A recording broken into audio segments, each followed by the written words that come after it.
When I was 7 years old and my sister was just 5 years old, we were playing on top of a bunk bed. I was 2 years older than my sister at the time.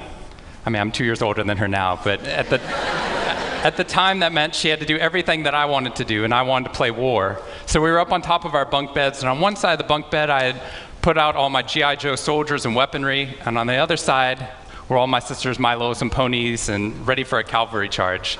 There are differing accounts of what actually happened that afternoon, but since my sister is not here with us today, let me tell you the true story. Which is my sister is a little bit on the clumsy side, and somehow, without any help or push from her older brother at all, suddenly Amy disappeared off of the top of the bunk bed and landed with this crash on the floor. And I nervously peered over the side of the bed to see what had befallen my fallen sister, and saw that she had landed painfully on her hands and knees on all fours on the ground. I was nervous because my parents had charged me with making sure that my sister and I played as safely and as quietly as possible. And seeing as how I had accidentally broken Amy's arm just 1 week before,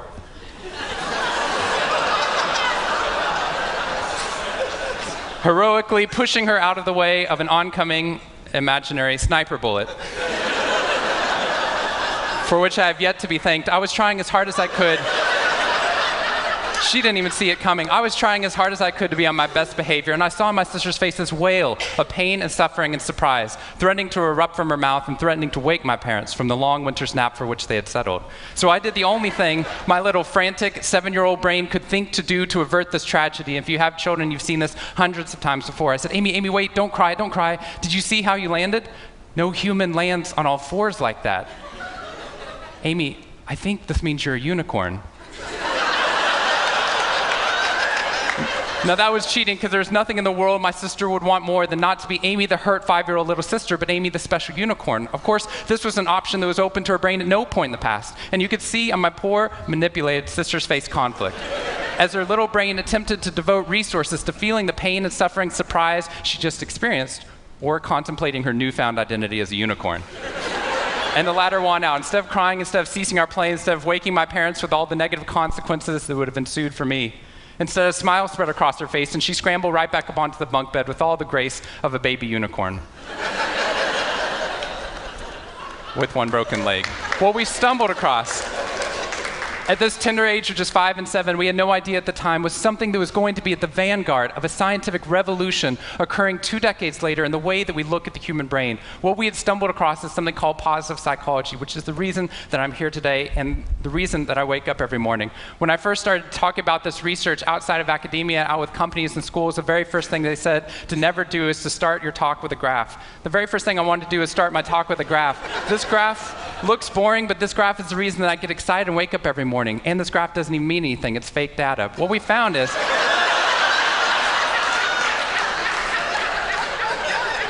if I got this data back studying you here in the room, I would be thrilled, because there's very clearly a trend that's going on there, and that means that I can get published, which is all that really matters. The fact that there's one weird red dot that's up above the curve, there's one weird in the room, you know who you are, I saw you earlier. That's no problem. That's no problem, as most of you know, because I can just delete that dot. I can delete that dot because that's clearly a measurement error, and we know that's a measurement error because it's messing up my data. So one of the very first things that we teach people in economics and statistics and business and psychology courses is how, in a statistically valid way, do we eliminate the weirdos? How do we eliminate the outliers? So that we can find the line of best fit, which is fantastic if I'm trying to find out how many Advil the average person should be taking, too. But if I'm interested in potential, if I'm interested in your potential, or for happiness, or productivity, or energy, or creativity, what we're doing is we're creating the cult of the average with science. If I ask a question like, how fast can a child learn how to read in a classroom? Scientists change the answer to, how fast does the average child learn how to read in that classroom? And then we tailor the class right towards the average. Now, if you fall below the average on this curve, then psychologists get thrilled, because that means you're either depressed, or you have a disorder, or hopefully both. We're hoping for both, because our business model is if you come into a therapy session with one problem, we want to make sure you leave knowing you have 10. So you'll keep coming back over and over again. We'll go back into your childhood if necessary, but eventually what we want to do is to make you normal again. But normal is merely average. And what I posit, and what positive psychology posits, is that if we study what is merely average, we will remain merely average. That instead of deleting those positive outliers, what I intentionally do is come into a population like this one and says, why?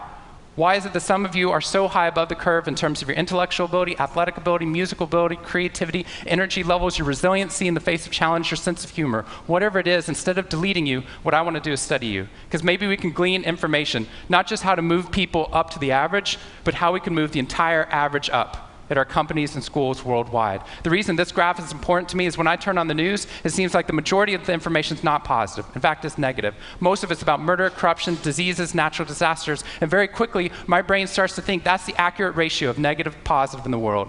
What that's doing is creating something called the medical school syndrome, which if you know people who have been to medical school during the first year of medical training, as you read through a list of all the symptoms and diseases that could happen, suddenly you realize you have all of them. I have a brother-in-law named Bobo, which is a whole other story. Bobo married Amy the unicorn. Bobo called me on the phone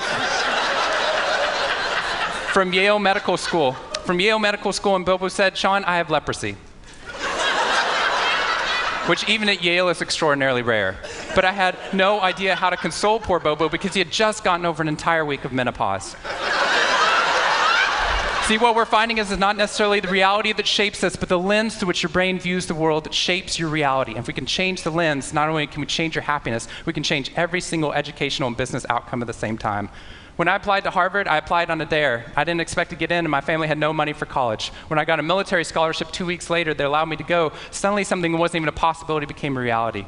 When I went there, I assumed everyone else would see it as a privilege as well, that they'd be excited to be there. Even if you're in a classroom full of people smarter than you, you'd be happy just to be in that classroom, which is what I felt. But what I found there is while some people experienced that, when I graduated after my 4 years and then spent the next 8 years living in the dorms with the students, Harvard asked me to. Wasn't that guy. But what happened, I was an officer of Harvard to counsel students through the difficult 4 years, and what I found in my research and my teaching is that these students, no matter how happy they were with their original success of getting into the school, 2 weeks later their brains were focused not on the privilege of being there, nor on their philosophy or their physics. Their brain was focused on the competition, the workload, the hassles, the stresses, the complaints. When I first went in there, I walked into the freshman dining hall, which is where my friends from Waco, Texas, which is where I grew up, I know some of you have heard of it.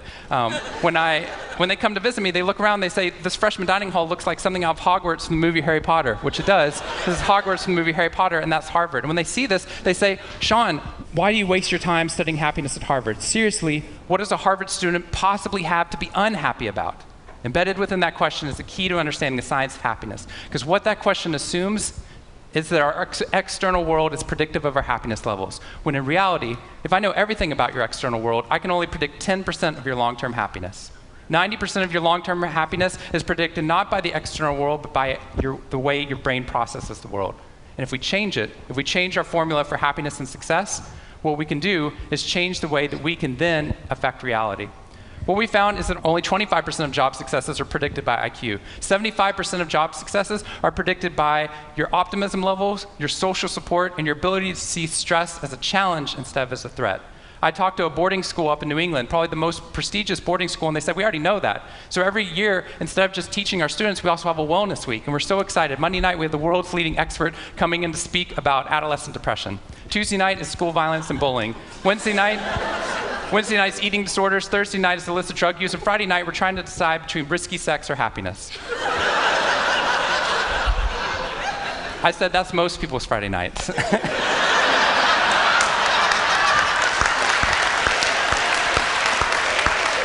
Which I'm glad you liked, but they did not like that at all. Silence on the phone. And into the silence, I said, I'd be happy to speak at your school, but just so you know, that's not a wellness week, that's a sickness week. What you've done is you've outlined all the negative things that can happen, but not talked about the positive. The absence of disease is not health. Here's how we get to health. We need to reverse the formula for happiness and success. In the past 3 years, I've traveled to 45 different countries, working with schools and companies in the midst of an economic downturn. And what I found is that most companies and schools follow a formula for success, which is this: if I work harder, I'll be more successful. And if I'm more successful, then I'll be happier. That undergirds most of our parenting styles, our managing styles, the way that we motivate our behavior. And the problem is, it's scientifically broken and backwards for two reasons. First, every time your brain has a success, You just change the goalpost of what success looked like. You got good grades, now you have to get better grades. You got into a good school, now you have to get a better school. You got a good job, now you have to get a better job. You hit your sales target, we're going to change your sales target. And if happiness is on the opposite side of success, your brain never gets there. What we've done is we've pushed happiness over the cognitive horizon as a society. And that's because we think we have to be successful, then we'll be happier. But the real problem is our brains work in the opposite order. If you can raise somebody's level of positivity in the present, then their brain experiences what we now call a happiness advantage, which is your brain at positive performs significantly better than it does at negative, neutral, or stressed. Your intelligence rises, your creativity rises, your energy levels rise. In fact, what we found is that every single business outcome improves.